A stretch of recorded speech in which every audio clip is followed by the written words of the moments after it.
La planche. La planche. Bonjour, bonsoir et bienvenue dans La Planche, Tu vois la planche comme les planches de bande dessinée. le podcast qui explore les profondeurs du métier d'auteur et d'autrice de bande dessinée. Une production du musée de la BD de Bruxelles. Je m'appelle Ronan Chabra, Bonjour. jeune auteur en herbe, j'adore poser et me poser des questions. Qui suis-je? Où vais-je? Mais tais-toi, toi. J'ai eu la chance et l'honneur de pouvoir m'entretenir avec plusieurs auteurs et autrices de bande dessinée afin de leur poser des questions et d'explorer avec eux les méandres de la création. Dans cet épisode, c'est en leur compagnie que j'explore la question de l'art. De l'art. Est-ce que la bande dessinée, c'est de l'art? Quelle est l'actualité de cette question? Est-ce simple de faire de la bande dessinée aujourd'hui en se disant artiste Je suis un artiste. ou artisan? Artisan représente. Personne dit ça. Et était-ce le cas il y a quelques années? Quelle trajectoire l'évolution de cette question a-t-elle encouragé chez les auteurs et autrices? Ah, la bande dessinée d'aujourd'hui, c'est plus la bande dessinée d'hier. Mais tais-toi, toi. Dans un premier temps, c'est à travers l'évocation de quelques parcours que je vous propose une réflexion en filigrane sur ces questions-là. Ok. Dans un second temps, nous irons plus en profondeur à propos de la tension entre art et artisanat et l'enjeu symbolique que pose une définition de la bande dessinée. Enjeu symbolique. Non mais ça va pas te parler comme ça, malade. T'es un ouf, toi. J'espère que cet épisode vous plaira. Ok. Bonne écoute. On y va. Il fut un temps où elle en était bleue, maintenant c'est juste autour des yeux. Car c'était une armoire qui voulait être un homme. J'ai su que je voulais faire de la BD assez fermement quand j'avais 7 ans, je pense. Tôt. Oui, assez tôt. Xavier Bussou, auteur des bandes dessinées Toonzy et le livre Oracle. En fait, le truc, c'est que je sortais pas beaucoup de chez moi quand j'étais petit. Mes parents m'envoyaient pas jouer au foot avec mes copains, par exemple, ou quoi. Et donc, je passais beaucoup des après-midi tout seul dans ma chambre, quoi. Et donc, tout ce que j'avais pour me divertir, c'était du papier et des crayons. Et donc, je m'inventais un peu des amis imaginaires sur papier. J'imaginais des aventures et je les dessinais au fil de mon imagination. Comme si j'imaginais un film et je le couchais sur papier en même temps que je le faisais. Donc il n'y avait pas de cases et de bulles, mais c'était plus ou moins de la proto-BD, quoi. C'était plus ou moins, je m'imaginais des aventures avec des amis imaginaires, soit que j'avais inventé, soit il y avait déjà beaucoup Donald, Picsou et Riri, Fifi et Loulou qui étaient dans l'histoire, et j'étais leur sixième comparse. Je lisais beaucoup Picsou Magazine à l'époque, toute mon enfance. J'ai beaucoup lu Picsou, qui à l'époque était dirigé par un rédacteur en chef qui était assez extraordinaire, qui s'appelait Prof Pierret, Pascal Pierret, qui en fait a fait des choix très audacieux dans Picsou Magazine. Il y avait un ton général du journal où on sentait en tant qu'enfant qu'on n'était pas pris pour un idiot. Et c'était comme un genre de tonton cool qui nous parlait à hauteur d'enfant. Et aussi, il avait dans son ADN un truc très fort qui était que il profitait de sa place privilégiée de rédacteur en chef dans Picsou pour faire intervenir des auteurs de l'underground dans Picsou. Donc il y avait Mezzo, par exemple, à l'époque, qui faisait des dessins assez spectaculaires à la fin de chaque Picsou pour teaser le numéro suivant. Mezzo faisait des gouaches incroyables. Et il y avait Vinchlus aussi qui faisait une BD dans Picsou qui s'appelait Whiz et Buzz. Il y avait Frankie des Rock Marteau aussi qui était dans la bande. Enfin, en tout cas, il faisait intervenir beaucoup d'artistes underground. Et notamment, à un moment donné, vers 2002-2003, je crois. Donc moi, j'avais 11-12 ans, j'étais en train de me désintéresser de Picsou Mag. Et à ce moment-là, il a fait appel à Charlie Schlingo, qui est un peu un auteur légendaire de l'underground, un peu le chef de file des auteurs underground absurdes. Et il a fait appel à Charlie Schlingo pour être rédacteur en chef d'un mini-journal dans le journal qui s'appelait Coin Coin. Et dans lequel, là, pour le coup, il y a une déferlante d'auteurs underground. Et dans ces auteurs, il y avait Pierre Lapolice. Et donc, Pierre Lapolice a eu, à un moment donné, en 2003, je crois, il a eu 2 pages dans Picsou Magazine. Et ces 2 pages, effectivement, si je dois me souvenir d'un moment charnière dans ma vie où je me suis dit, OK, je veux être auteur, c'est ces 2 pages quand j'ai 12 ans de Pierre Lapolice qui m'ont complètement pété la tête, où je me suis dit, OK, c'est ça ma vocation, je veux faire des BD bizarres, quoi. Et donc, pendant 2 ans, je pense, j'ai fait plus ou moins des espèces de copies, réinterprétations de cette BD de Pierre Lapolice. Et voilà, quoi, j'étais parti. À partir de ce moment-là, j'avais un goût pour le bizarre, pour l'étrange, et je voulais faire de la BD qui désarçonne, quoi. Donc ça a été un moment assez fort, ouais. Ça a été ton premier contact avec ce type de bande dessinée Ouais, je dirais. alternative Ouais, c'est ça. ce supplément Coin. Ouais, c'est ça, dans ce supplément Coin Coin, exactement. Et un dernier moment un peu charnière, je pense, c'est que donc je voulais être auteur de BD, mais quand j'avais 18 ans, je suis allé aux Beaux-Arts parce que, je sais pas, en étant ado, ça m'avait quand même c'était un peu passé en tâche de fond. Je continuais à faire des BD pour faire rigoler mes potes, mais j'avais quand même un espèce d'idéal artistique, d'art absolu. Donc je suis allé aux Beaux-Arts pour faire de l'art contemporain parce que j'avais soif d'un idéal absolu d'art transcendant, quoi. Donc j'étais en première année aux Beaux-Arts, j'avais pas de quoi me payer Internet, donc j'avais pas Internet chez moi, donc j'allais tout le temps à la bibliothèque et je lisais plein de trucs, quoi, plein de BD. Et là j'ai lu Jimmy Corrigan de Chris Ware. Et ça a été aussi un tournant dans le sens où j'étais là aux Beaux-Arts à chercher comment faire un art puissant et transcendant. Et au final, les trucs d'art conceptuel, il y en avait plein qui me parlaient pas tant que ça. Par contre, quand j'ai lu Jimmy Corrigan, j'ai vraiment ressenti un frisson artistique très puissant et j'ai réalisé qu'avec la BD, ça pouvait être un médium dans lequel on pouvait exprimer des émotions artistiques très fortes et même mieux qu'avec l'art contemporain. Alors que pourtant, j'y croyais, mais ça m'a prouvé à ce moment-là que non, la BD était vraiment un médium artistique viable, hein, qu'on pouvait investir pour faire passer des grandes choses, des grandes émotions et des grandes idées. Donc je dirais que c'était un peu mon deuxième tournant. Au Beaux-Arts, j'ai fait quelques trucs qui tournaient un peu autour du pot de la... Comment dire? Non, en fait, j'ai fait pas mal de BD au Beaux-Arts. J'avais une bande aussi de copains qui étaient intéressés par la BD. Donc, on était quelques-uns à être un peu les bizarroïdes de l'école et à aimer la BD et à faire la BD. Notamment un copain qui s'appelle Jean-Gabriel et qui était hyper calé en BD, qui m'a fait découvrir un max de trucs, qui m'a vraiment nourri à cette époque. C'est lui qui m'a donné mes premières balises de lecteur, quoi, et qui m'a fait découvrir plein de trucs bizarres et indés. Pour passer mon diplôme et tout, il fallait que je produise de l'art contemporain, et donc je voulais prouver que la BD c'était de l'art contemporain.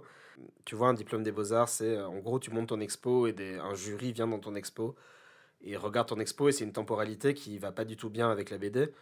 Donc il fallait en gros, pour présenter ça, je faisais des genres de performances aussi autour. Et c'est aussi parce que je me sentais pas digne de l'institution et donc j'avais l'impression que pour faire avaler la pilule, il fallait que je mette beaucoup de sucre autour, quoi. Et donc en général, j'ai commencé à mettre en scène un peu mes évaluations et à ce que ça devienne un peu des genres de performances, quoi. Et du coup, c'est un truc qui m'a pas vraiment quitté parce que c'est un peu ce que j'ai fait là aussi avec mon livre où je me déguise en gourou pour les dédicaces. Et c'est aussi encore une façon de. Je trouve mon truc pas assez bien et du coup, j'essaye de faire un spectacle autour pour essayer de convaincre les gens que c'est pas si nul, quoi. Tu trouves que c'est une béquille, que c'est accessoire par rapport à ce que tu fais? Je sais pas, peut-être. Non, non, je pense que ça se complète aussi. Il y a une forme de cohérence conceptuelle, mais c'est aussi peut-être des trucs que je ferais pas si j'étais plus sûr de moi, quoi, honnêtement. Enfin, là, je révèle mes failles. Mais...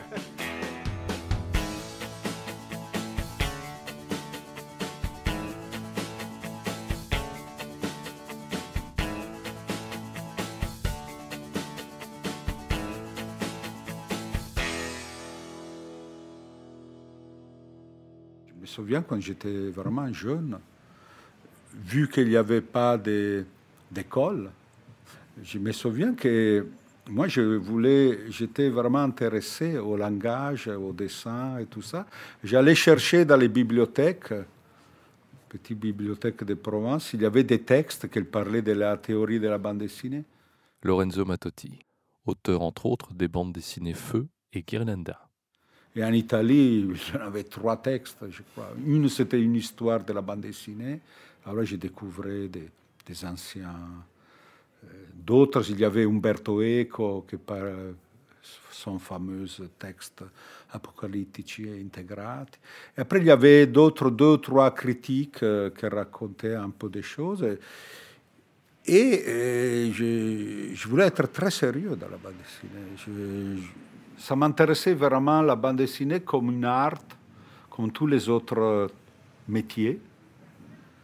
Un artisanat, un art très important à faire, d'être très sérieux à le faire. Et ça m'intéressait vraiment les niveaux de l'image, comme faire des images importantes et tout ça. J'étais fasciné dans des grands maîtres, tu vois. Les côtés très populaires de la bande dessinée, les côtés très un peu circense, comment dire, Pulp, un peu pulp, des trucs comme ça. Dans les métiers, j'étais un peu étonné après de les découvrir. Ah, ta porte d'entrée, toi, c'était...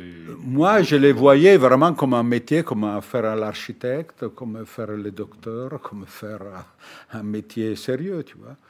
Et le côté cialtronesque, en italien on dit cialtrone, tu vois. Tu sais, moi je lisais Corriere dei Piccoli, tu avais Ugo Pratt, Dino Battaglia, Toppi. C'était tous des très sérieux dessinateurs, des très grands dessinateurs. Après, évidemment, je lisais aussi d'autres bandes dessinées, mais c'était pas vraiment ça que ça m'intéressait. J'ai découvert après, en connaissant d'autres dessinateurs, en connaissant d'autres, aller au salon, tout ça, qu'il y avait tout un côté un peu divertissement, un peu comme, tu vois, des jouer comme ça, mais c'était pas vraiment ma nature personnelle. C'est pour ça que j'étais toujours un peu... La bande dessinée, pour moi, c'était important comme le cinéma, comme le théâtre, comme la musique rock, comme... Tu vois, c'était notre expression. Et je voulais la faire au maximum de ses possibilités, d'être le plus sérieux, entre guillemets, possible. Je voulais la faire avec la plus de profondeur possible. Au départ, je n'étais pas capable, évidemment. Mais ça m'intéressait ce côté-là.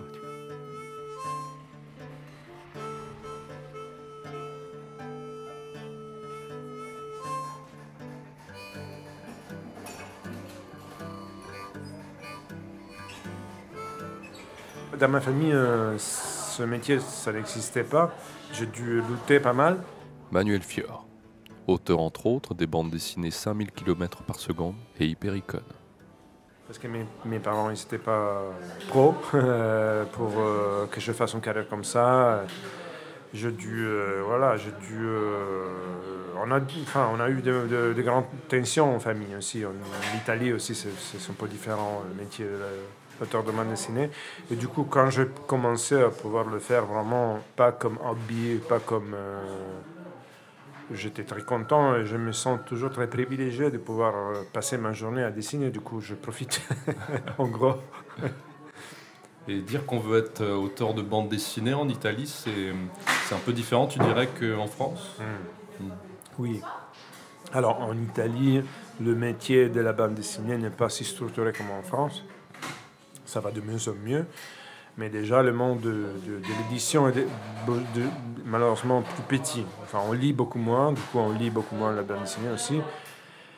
Et si on veut faire ça comme métier, le seul métier qu'on peut faire, c'est pour une bande dessinée très commerciale qui est vendue de moins en moins au kiosque.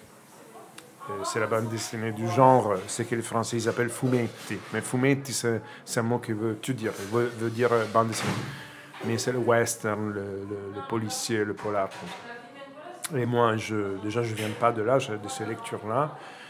Et j'ai voulu toujours faire une bande dessinée différente. On écrivait ses propres histoires, on essayait de s'échapper au genre. Et pour ces marchés-là, c'est vraiment très différent que la France. Il y a peu de gens qui arrivent à en vivre. Et c'est beaucoup moins structuré. Ce n'est pas une industrie, vraiment. Ça va de mieux en mieux. Mais c'est en France que j'ai fait ma carrière aussi. Je n'aurais pas pu être tellement libre en Italie, je pense. Comme il n'y a pas une règle, les auteurs de bande dessinée italiens, et on vient quand même d'une grande tradition de bande dessinée qui est reconnue aussi en France, ils sont un peu plus fous, quoi. Et du coup, c'est vrai qu'il y en a moins, mais les gens qui arrivent à faire ça, ils ont des idées un peu plus hors du commun. Alors qu'en France, s'il y a par exemple Johann Sfar, il peut y avoir 50 personnes qui surfent sous la vague de Johann Sfar.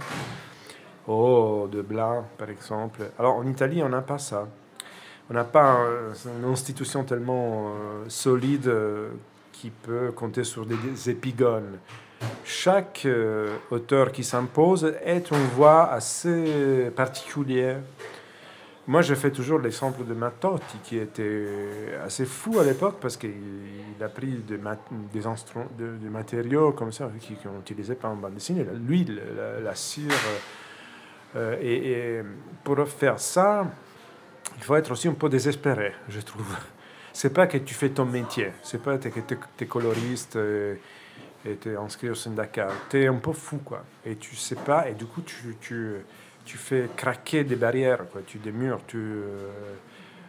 Du coup, j'ai toujours beaucoup d'estime pour les gens qui en Italie, quand même, ils sont assez têtus et motivés pour faire ça. Après, maintenant, la chose qui est bien dans la bande dessinée, c'est que c'est une communauté qui se connaissent très bien, même à l'étranger. Enfin, les Italiens viennent à Angoulême, après ils commencent à travailler avec des maisons d'édition et vice-versa. C'est très facile de publier ces livres un peu tout autour de l'Europe. C'est plus facile que dans la littérature, d'ailleurs. Du coup, ça aide beaucoup de ne pas être comment dire, restreint dans son pays. Peut-être dans les années 70, 80, c'était un peu plus comme ça. Mais maintenant, voilà. Mais je pense qu'il y a une vraie école italienne parce que il y a une difficulté et les gens qui font ça ils sont très motivés. Et donc toi, têtu, très motivé, fou, c'est ce que tu étais aussi du coup quand tu as commencé le métier. Têtu, très motivé, fou, à ma manière peut-être.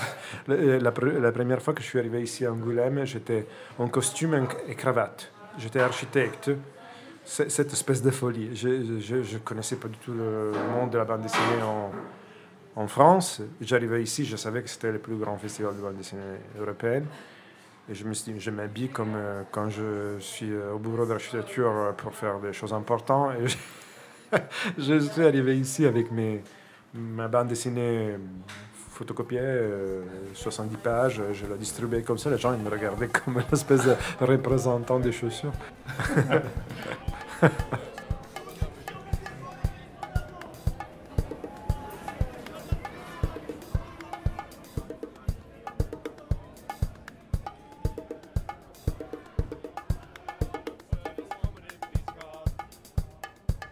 Quand j'étais petit, je recevais le Spirou et le Tintin, j'allais dans la boîte aux lettres, j'adorais ça et je lisais des bandes dessinées. Mais je me suis rendu compte que ce qui me plaisait le plus, c'est que une seule personne à sa table pouvait transmettre des choses qui lui passaient par la tête.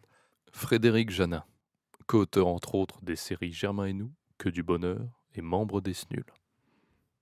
Alors ça pouvait être évidemment une bête histoire ou un bête gag ou une façon de voir les choses ou une envie de nous emmener dans des récits d'aventures ou enfin toutes sortes de choses. Mais ce qui était intéressant comparé aux autres formes d'art, c'est que un petit autiste dans un grenier pouvait partager ça, sans passer par une équipe de marketeurs, de lecteurs, de scénaristes, etc. Donc ça, je crois que c'est quelque chose qui est précieux et qui caractérise la bande dessinée tout en gardant l'idée aussi que c'est un art populaire. Donc on était dans une époque où l'art n'était pas réservé à une élite. Donc il faut se rappeler que la musique, avant l'arrivée de la musique pop, était quelque chose de très péteux, de très guindé, élitiste. Et il y avait évidemment les bals populaires, mais la grande musique, on ne s'en moquait pas. Et donc, ce serait une erreur de ne pas qualifier la bande dessinée, tout comme la pop musique, d'une espèce de ouverture tout à coup à des moyens d'expression ouverts à tous. Tu trouves que la bande dessinée a beaucoup changé, oui, depuis que tu as commencé? Ah oui, clairement. La bande dessinée a changé parce que d'abord, quand j'étais tout petit, c'était pas reconnu. J'ai la chance d'avoir connu les années, disons, fin 50, début 60. J'étais très petit, mais à l'époque, les auteurs de BD, on les regardait en disant « Vous faites quoi? Des petits Mickey, mais et comment vous faites pour nourrir votre famille? Et quoi, c'est un vrai métier, ça? Ou bien c'est juste un amusement après les heures de bureau ?» Et ça, c'était passionnant aussi, parce que je crois que c'est ça qui les a énervés pendant des années de ne pas être reconnus. Et c'est ça qui a fait aussi qu'au moment où la BD est devenue le nouvel art et que tout le monde a dit « Ah, formidable », ben, on a un peu perdu de cette petite rage du début. Exactement comme pour la musique populaire anglo-saxonne, qui tant que c'était un peu marginal ou que c'était un peu des trucs de jeunes et que c'était pas récupéré, ben, il y avait une énergie là de vouloir imposer quelque chose qui était pas reconnu. C'est ce qui explique peut-être que des choses ont plus fait école à ce moment-là, vu que des Mais gens, oui. tous les auteurs étaient solidaires entre eux et voulaient proposer quelque chose. Oui, il y a quelque chose Pas de trop ça. En comment fait, le dire, mais... ce qui est, c'est vraiment le piège, me semble-t-il, c'est qu'à partir du moment où on se retrouve face à des gens qui savent, des gens qui disent, moi je sais ce que le public attend, ben, autant arrêter tout, quoi. Autant en finir, parce que ça n'a, enfin, je pense que ça n'a plus grand-chose d'intéressant. Parce que probablement, mais là aussi il faudrait être sociologue ou bien analyser les phénomènes, c'est que de génération en génération, on veut casser ce qu'on nous a imposé. Et donc, il y a simplement ce truc-là. Il y a simplement le fait que, ben, il y a un moment où ce qu'on considérait comme la littérature de gare, c'était vraiment décrié. Et ça donnait envie à des gens de montrer que c'était quand même pas si mal. Et puis, pareil avec la bande dessinée, et puis pareil avec le jazz, ou avec le rock, ou avec... Donc, il y a aussi cette chose-là qui est marrante dans le cerveau humain, c'est d'essayer de prouver le contraire à ses parents.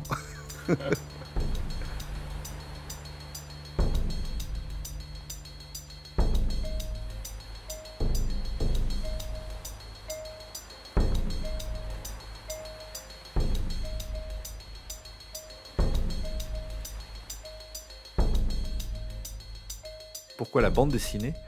C'est que ça me paraissait aussi plus facile de percer dans la bande dessinée que je percevais à l'époque comme un art mineur. Fabien Bellman, scénariste entre autres des séries Seul et Le Dernier Atlas. Et ça a vraiment joué.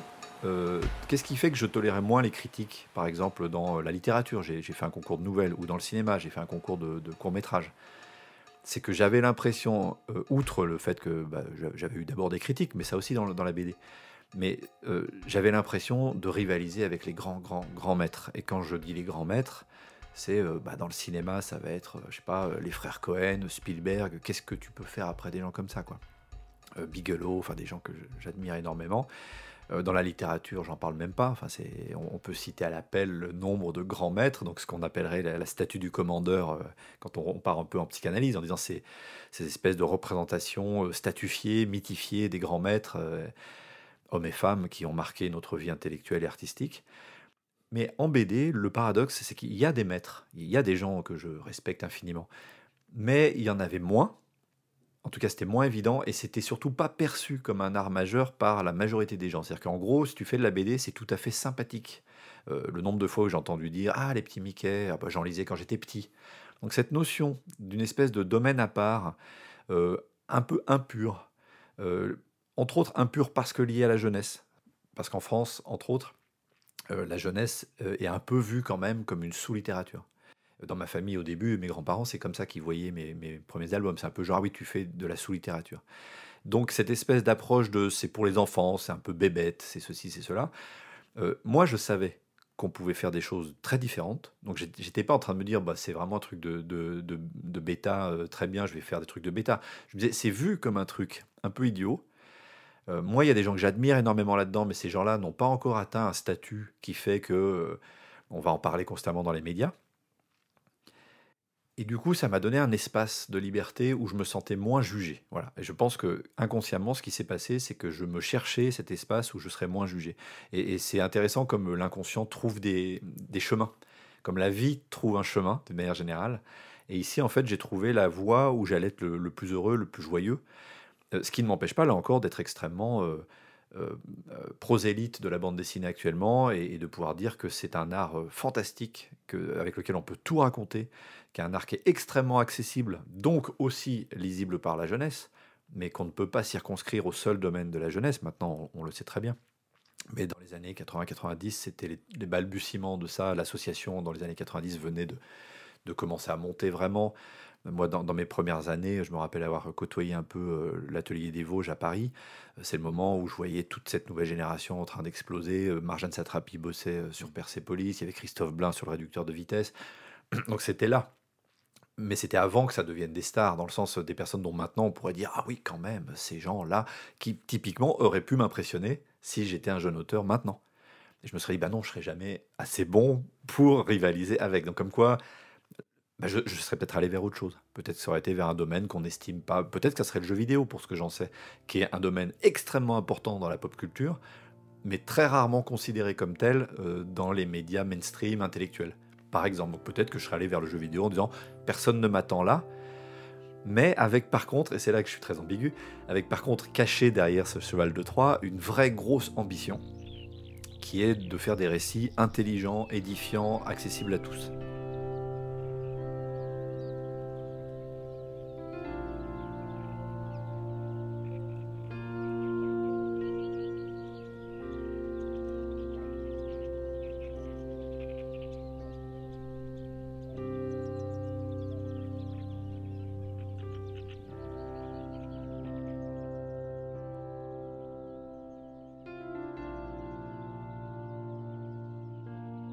Alors est-ce que, à tes débuts dans la bande dessinée, c'était évident de se dire artiste en faisant de la bande dessinée? Et est-ce que ça a changé par rapport à aujourd'hui? Moi, j'ai fait Saint-Luc en bande dessinée. Thierry Van Asselt, auteur entre autres de la bande dessinée La véritable histoire de Saint-Nicolas et co-auteur de Vivre à Fandisco. J'ai rencontré pas mal d'auteurs avec qui j'ai continué à travailler là-bas. On a fait un premier groupe qui s'appelait Frigo Production. Ensuite, c'est devenu Fréon et ensuite, c'est devenu Frémoc. Ce qui était sûr, c'est que dès le départ, on se prenait pour des artistes. En tout cas, on était un peu sûr d'être des artistes. Et en tout cas, surtout, ce qui nous intéressait, en fait, c'était de considérer la bande dessinée comme une pratique artistique à part entière. Une référence allait dans ce sens-là. Souvent, à Saint-Luc, les élèves se considéraient comme ça? Non, il y avait des conflits déjà. C'était pas, non, c'était assez disparate. Mais nous, c'est sûr, nos références, c'était peu après que Matotti est sorti Feu. Il y a le travail de Munoz et Sampaio. Maus était quand même déjà bien installé depuis un moment. On découvrait la scène espagnole de Medios Revoltas, les Italiens de Valvoline, Bazooka en France avant. C'était les premières sorties de l'association. Donc pour moi, ça ne faisait pas de doute. Et c'était même un des projets de Frigo, Fréon, Frémoc, c'était de considérer, de pratiquer la bande dessinée comme des plasticiens. Aussi de décloisonner, d'inscrire des rapports avec les arts plastiques, les arts de la scène, le cinéma, l'art contemporain, de décomplexer un peu tout ça, quoi. Donc, et aujourd'hui, je considère ça de la même manière, même si j'ai pas une très très haute image, estime de l'art contemporain, par exemple, pour ce qu'il représente en termes de marché et de prolongation du capitalisme, mais sinon, effectivement, je pense que la bande dessinée telle qu'on la pratique est une pratique artistique à part entière, comme la plupart maintenant, je pense, comme une bonne partie de ce qui se fait en bande dessinée aujourd'hui. J'aime beaucoup quand la relation texte-image est trouée et un peu détruite, déconstruite, défragmentée ou rendue presque comme un kaléidoscope. Alors évidemment, ça vient de références et d'auteurs que j'ai beaucoup lus, que ce soit Alex Barbier par exemple pour la bande dessinée, mais des auteurs comme William Burroughs en littérature, toute cette école qui a fait du collage, ou qui joue vraiment sur l'altération du langage, et qui arrive à composer quelque chose qui soit beaucoup plus ouvert, et dont le vertige vient du fait qu'à un certain moment on peut manquer de prise sur la langue et se perdre dans les mots. Et on retrouve pied, on repère pied, on est un peu dans quelque chose qui est beaucoup plus instable et furieux. Et donc moi je trouve qu'il y a beaucoup à faire encore sur ce rapport entre le texte et l'image dans la bande dessinée. On peut être assez iconoclaste avec ça, on devrait l'être plus, quoi.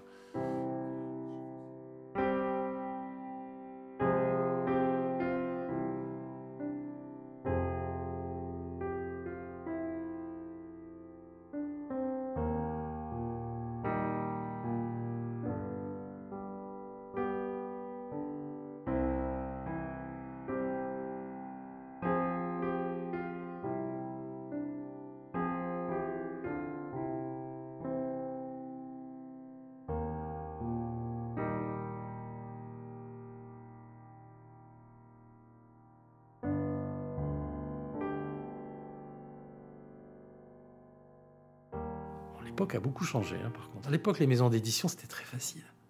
Il y avait beaucoup moins de bouquins, beaucoup moins de dessinateurs. Je dis bien dessinateurs, sciemment, parce qu'il n'y avait pratiquement pas de dessinatrices, à part nos 4 égéries.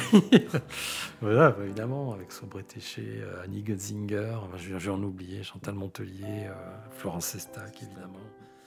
Philippe Dupuis, auteur entre autres des bandes dessinées « J'aurais voulu faire de la bande dessinée » et « J'aurais voulu voir Godard ». Mais c'était que des éditeurs. Il n'y avait pas de groupe. Il n'y avait pas d'actionnaires. Ça change tout. Aujourd'hui, on n'a presque plus que ça. Je dis bien presque. Mais il n'y avait pas les indépendants. Pas tellement indépendants. Il y avait du fanzina, petit fanzina ici, là, mais il n'y avait pas des boîtes. C'est vraiment avec l'arrivée de l'association Ego Comics. Et nous, on était là-dedans, quoi. Si on est arrivé à ce moment quand même, je sais que maintenant ça fait bizarre. J'ai des gens qui me disent mais vous avez connu l'association et tout, mais tu connais Menu, tu connais Trondheim, tu connais Kilofer. Mais oui, mais ils sont un peu plus jeunes que moi.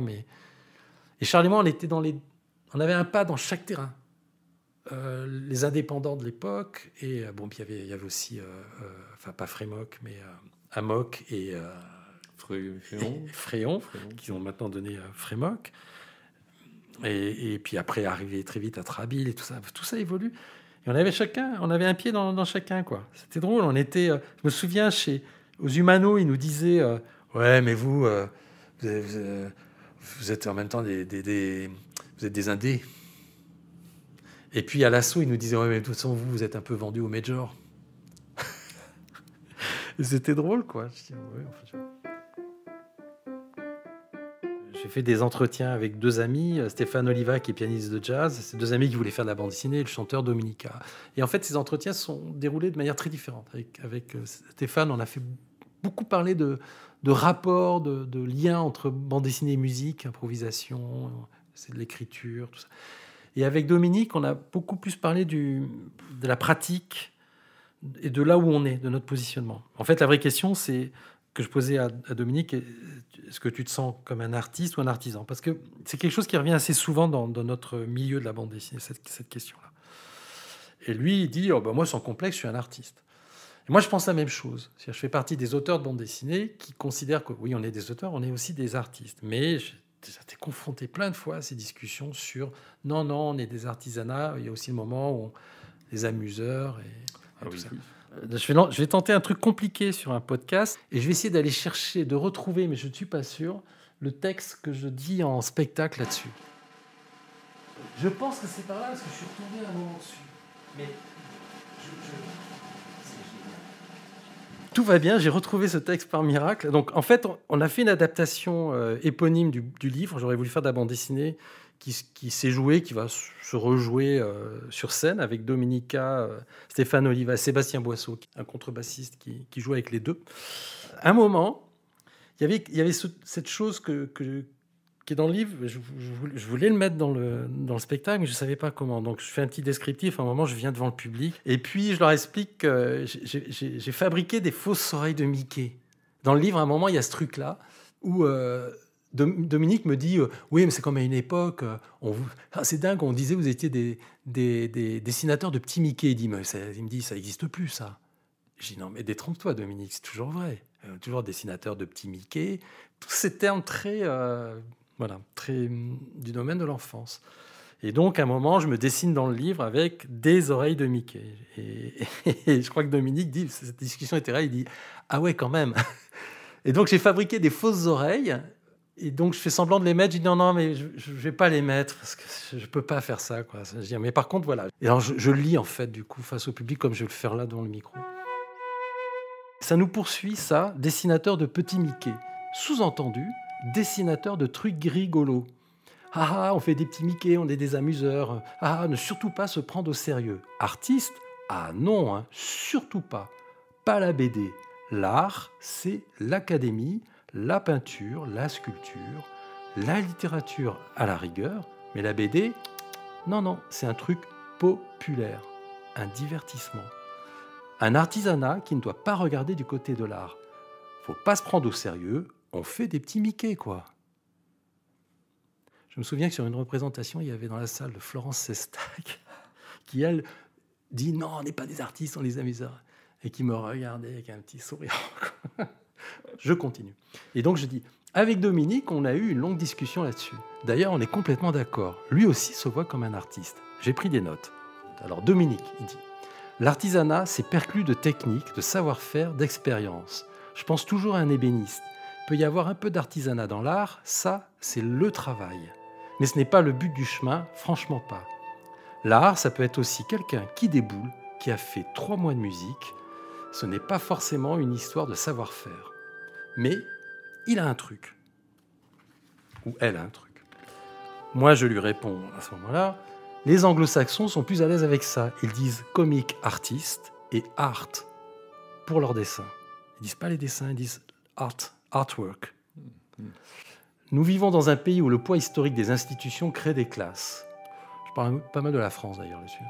Et des complexes de classe. Il y a encore beaucoup d'auteurs de bandes dessinées qui trouvent prétentieux de se considérer comme des artistes. Dominique me répond, pour les écrivains par exemple, le poids historique est énorme. Nous n'avons pas ça sur les épaules. Nous sommes en train de défendre notre travail comme étant artistique. En fait, j'adore cette phrase, en fait, on part de quelque chose de léger et on essaie de lui accorder du poids. Il continue, il dit, après, ce n'est pas un combat de tous les instants, je trouve que c'est plus une évidence. Et en général, je finis, moi, en disant, bon, vous n'êtes pas obligé d'être d'accord, mais s'il vous plaît, pas les oreilles de petit Mickey.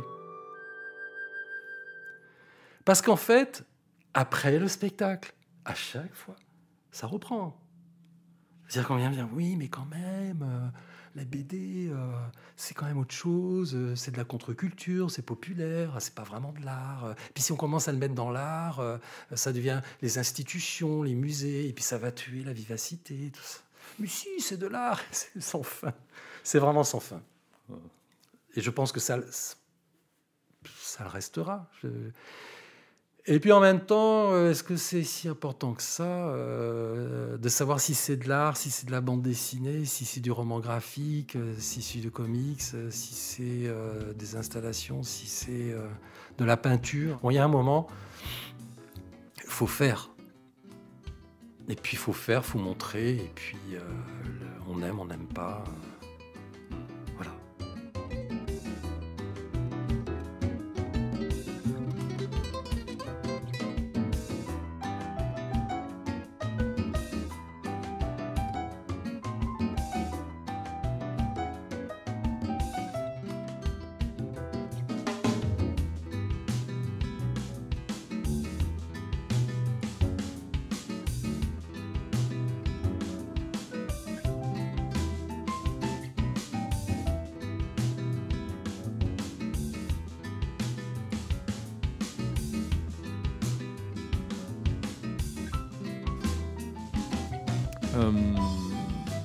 Alors j'ai lu un article sur Tu as BD sur la revue Lagon.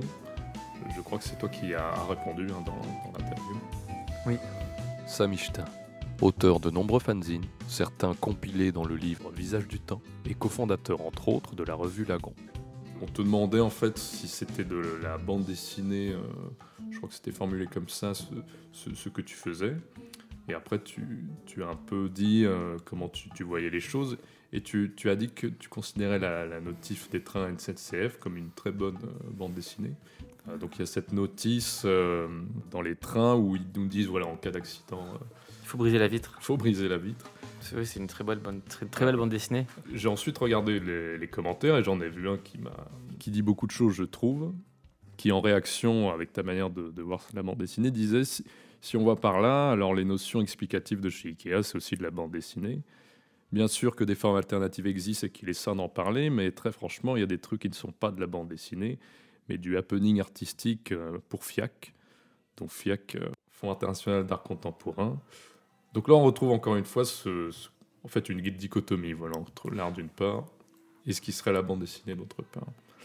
Est-ce que tu penses qu'il est important de dire la bande dessinée, c'est ça? Est-ce qu'il est important d'avoir une définition Alors déjà, d'une part, les gens qui répondent ce genre de choses sur ActuABD, c'est vraiment des trolls et c'est leur passion d'attendre, de guetter la moindre chose qui sort de leur viseur de bande dessinée Gros Nez ou Hugo Pratt ou Spirou ou des choses que j'aime bien, hein, ce que je viens de citer, mais pour venir dire c'est de l'art contemporain, c'est de l'art contemporain, ha ha ha. C'est des gens qui font un peu pitié, quoi, parce qu'ils ont que ça à faire de leur temps. Et bon, voilà, c'est amusant de lire des commentaires comme ça, hein, mais happening pour FIAC, ça veut rien dire du tout, c'est complètement déplacé. Et la deuxième chose, c'était la question, c'était quoi déjà? Alors c'est par rapport à la définition. Ah oui, la définition. La définition, pour moi, la définition, si je devais la résumer, la plus importante des choses dans la bande dessinée, c'est la lecture des images. Donc on lit des images, on ne regarde pas des images, on lit des images. Et à partir de là, deux images côte à côte deviennent une bande dessinée, deux images qui n'ont rien à voir l'une avec l'autre, qui sont dessinées, si on les colle, elles peuvent devenir bande dessinée, elles peuvent faire narration. Ça, c'est un truc qui est assez fondamental pour moi. Donc à partir de là, j'ai une vision très ouverte des choses, et c'est vrai que dans la revue Lagon, dont on publie des bandes dessinées, on peut par exemple aller chercher une série de dessins qui seraient montrés dans une galerie, dans un centre d'art, en tant que série de dessins, mais en la mettant au cœur d'une revue de bande dessinée. À la suite, on va avoir 10 dessins à la suite. Ils vont devenir narratifs, ils vont créer créer de la narration. C'est pour moi en tout cas, la première chose, c'est la lecture des images, puisqu'il peut y avoir de la bande dessinée sans texte, évidemment. Après, est-ce qu'il faut vraiment définir, chacun a sa définition, surtout les gens d'ActuABD qui commentent, pour eux, la bande dessinée, c'est Tintin, et puis Hugo Pratt, et puis si on fait différemment, en fait, ça va pas. Donc moi ça m'intéresse pas, mais en fait je vis pas dans le même monde qu'eux, en fait. Donc même la notion de la définition, qu'est-ce qu'il faut faire, qu'est-ce qu'il faut pas faire, m'en fiche un peu. Et puis il faut tenter des choses, et si des gens ont envie d'essayer de faire des choses qui sont illisibles, des choses qui vont à l'encontre de ce qui s'est fait avant, tant mieux.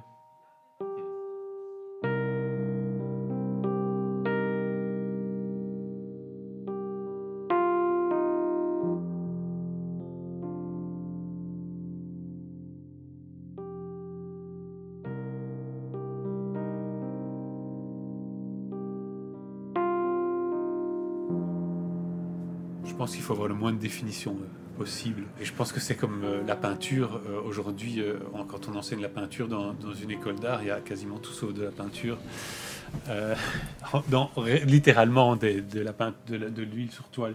Il y a plein d'autres choses. Et je pense que pour la bande dessinée, c'est pareil. Il faut être très large et tolérant. Et à partir du moment où ça se définit comme étant de la bande dessinée, on doit accepter que ça en est. Ça vient de celui qui crée et qui prétend que c'est de la bande dessinée. Il faut le croire. S'il a raison, s'il le dit, c'est que c'est de la bande dessinée.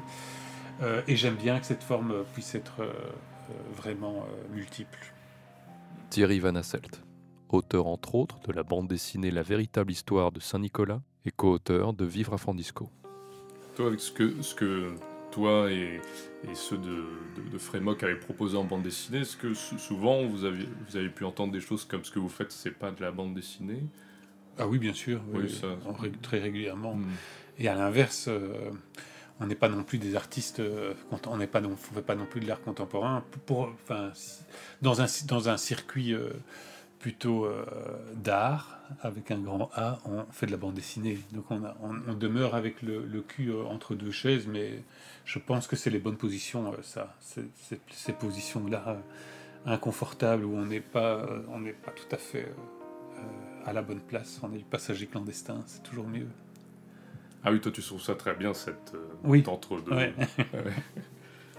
Mais de toute façon, enfin, même dans ce que je lis, dans ce que j'aime et tout, j'aime les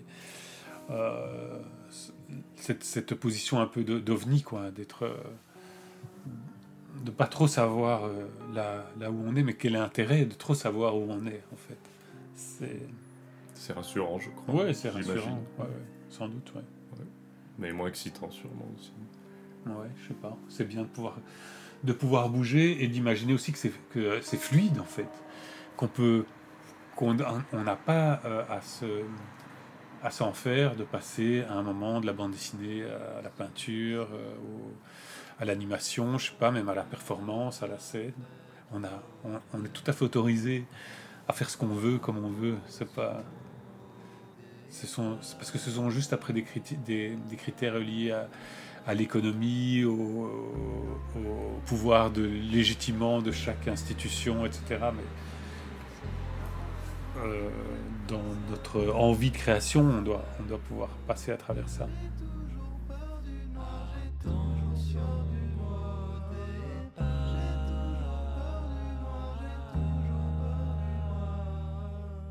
C'était le podcast La Planche. Musique par le groupe Le Noir, Garance Midi et Kevin MacLeod. Un immense merci à tous les auteurs et autrices pour leur patience et de m'avoir accordé de leur précieux temps. Un énorme merci au musée de la BD de Bruxelles d'avoir financé, suivi ce travail et d'avoir rendu tout cela possible. Des remerciements tout particuliers à Isabelle de Becker, Salva Di Bernardo, Laurent Lenoir, Thibaut Fontenoy, Tine Anthony, Marie Nif et Wivine Van Donade. Un immense merci à ma famille et à mes amis de m'avoir soutenu dans ce périple. Et un grand merci à vous, bien sûr, pour votre écoute. J'espère que cet épisode vous aura plu. Au revoir. Je ferme les yeux sur scène, comme à la fête foraine dans le grand vide. J'aime quand ça va vite, mais attention au départ, j'ai toujours peur du noir. Dans les autos tamponneuses, crier me rend heureuse.